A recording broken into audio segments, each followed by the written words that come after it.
Guys, ഞാൻ ഇന്നൊരു beef അലക്കുകയാണ് ഇവിടെ ചെയ്യാൻ പോകുന്നത്. അതിനായിട്ട് ഞാൻ ബീഫ് ഇവിടെ മഞ്ഞൾപ്പൊടിയും മസാലപ്പൊടിയും മുളക് പൊടിയും മഞ്ഞൾപ്പൊടിയും എല്ലാം കൂടി ഇട്ട് വേവിച്ചുള്ള വെച്ചിട്ടുണ്ട്. ഇനി നമ്മൾ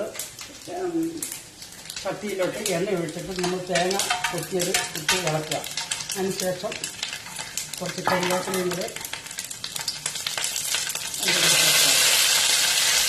പിന്നീട് സ്വല്പം മഞ്ഞൾപ്പൊടി,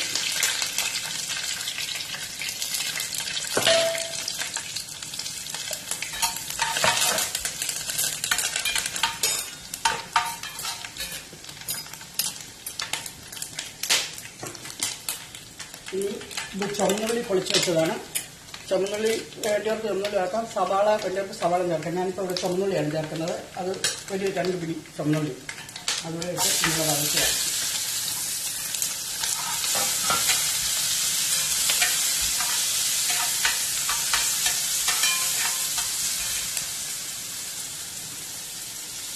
ഇനി സ്വല്പം വെളുത്തുള്ളി, ഇഞ്ചി.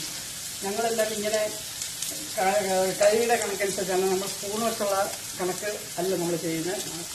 അതുകൊണ്ടാണ് ഇങ്ങനെ ചെയ്യുന്നത്.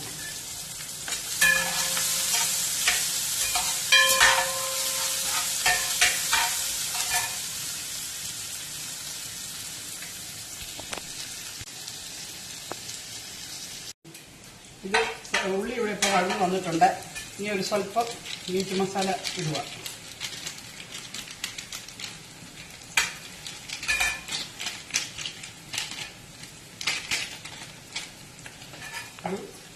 ഒരു സ്പൂൺ കുരുമുളക് പൊടി, അതും കൂടെ എരിവ് ആവശ്യത്തിന് വേണം. കുരുമുളക് പൊടി ചേർക്കാം.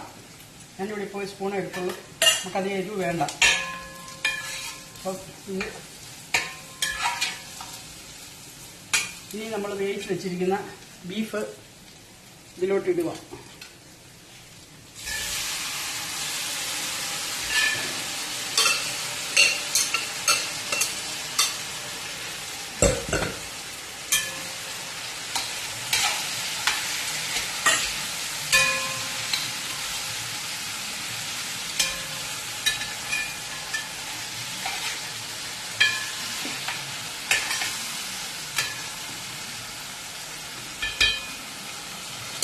ഇനി നമുക്ക് സ്വല്പം കൊത്തി വെക്കാം. എന്നിട്ട് വെള്ളം ഒന്ന് വലിഞ്ഞോട്ടെ.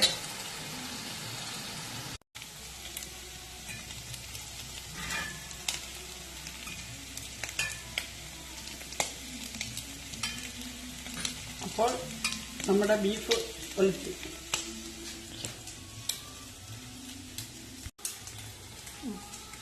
ഇപ്പോൾ നമ്മുടെ ബീഫ് വന്നിട്ടുണ്ട്. ഇത് എങ്ങനെയാണ് ഉണ്ടാക്കുന്നതെന്നുള്ള വീഡിയോ ഞാൻ കാണിച്ചു തരാം. ആദ്യമായിട്ടാണ് ഞാനിങ്ങനെ ഒരു വീഡിയോ ചെയ്യുന്നത്. കാരണം എനിക്ക് ഇതിലെ തെറ്റുകളും കുറ്റങ്ങളും ഒക്കെ കാണുമായിരിക്കും. അതെല്ലാവരും ക്ഷമിക്കണം. ഇതൊന്ന് എല്ലാവരും ട്രൈ ചെയ്ത് നോക്കുകയും വേണം.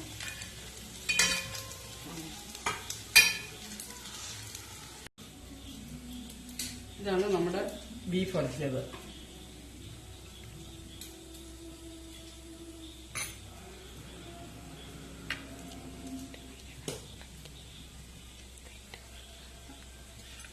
തെറ്റുകുറ്റങ്ങളൊക്കെ കാണും. എന്തായാലും എന്നോട് ക്ഷമിക്കണം. ഞാൻ ഇത് ആദ്യമായിട്ടൊരു വീഡിയോ ചെയ്തത്. അതുകൊണ്ട് ചില കുറ്റങ്ങളൊക്കെ കാണുമായിരിക്കും. എന്നാലും അമ്മയുടെ സ്ഥാനത്ത് തന്നെ കണ്ട് ക്ഷമിക്കണം.